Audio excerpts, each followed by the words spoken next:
Good afternoon, everybody. Rob Leslie's my name. Our business is all about identity.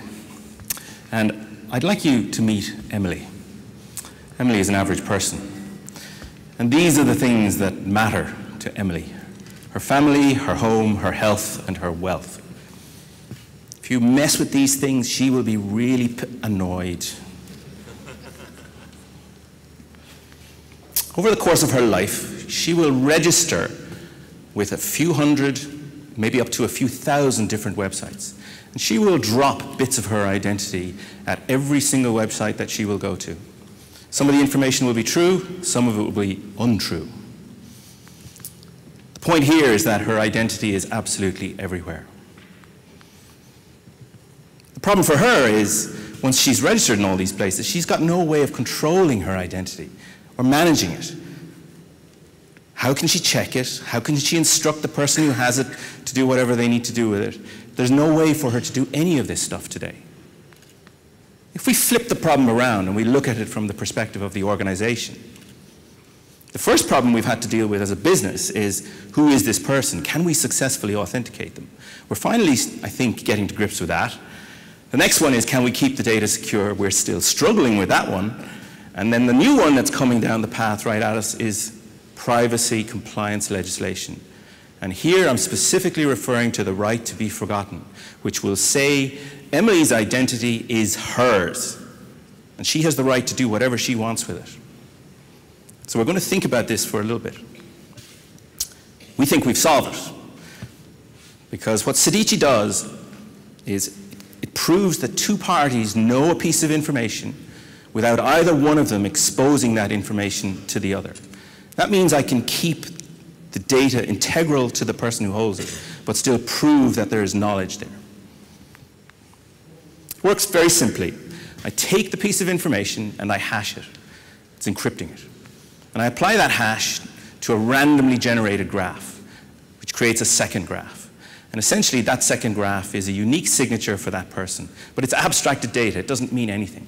So Emily essentially has to prove that she has knowledge of the piece of information to recreate that graph. And we prove that it is the same using the Sedicii secret sauce that allows that to happen without ever exchanging the data. The key message here is that the identity attributes never get exchanged or exposed. So you can comply with the legislation, but still allow her to confirm that you have various bits of her identity. So she has something on her end, a tool that will allow her query organizations like the banks, what information have they got about her. But you need something on your end to allow that to happen, so that you can abstract the information she holds, or you hold, so that she can compare against it. But it's not just the banks, it's every single organization in Europe will have to comply with this. It's an absolutely huge problem. So where can we use it? We can use it everywhere. Mobile web banking, contact centers, age verification, customer onboarding, anywhere where identity is involved, we can use this service. The opportunity is enormous. In Europe alone, there's about 10 million organizations that are of a sufficient size to have to automate this process. And not many of them have even thought about it. 200 million citizens with roughly 150 accounts each, which is a guess, some with more. That's 30 billion licenses at 5p each. That's a 1.5 billion pound revenue stream every single year, and we haven't even got to the services downstream from that.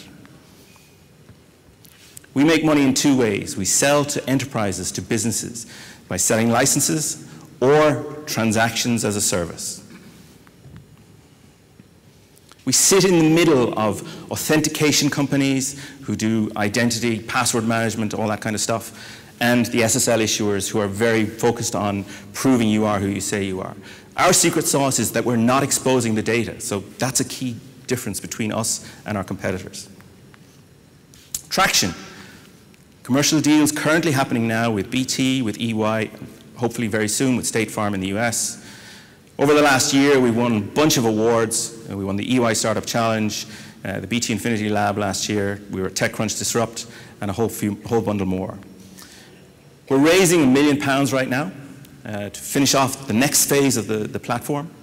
and supplementing that with grants from the European Union. We were successful with phase 1 of the SME instrument, which I think 3% of all the companies that applied were successful for. And we supplement all of that with a pretty good team. It's got a good entrepreneurial balance with business acumen and technical brains. And we have a resident psychologist who we go to when we start to lose the plot. She also happens to be an expert in identity and trust. So that's Sedicii.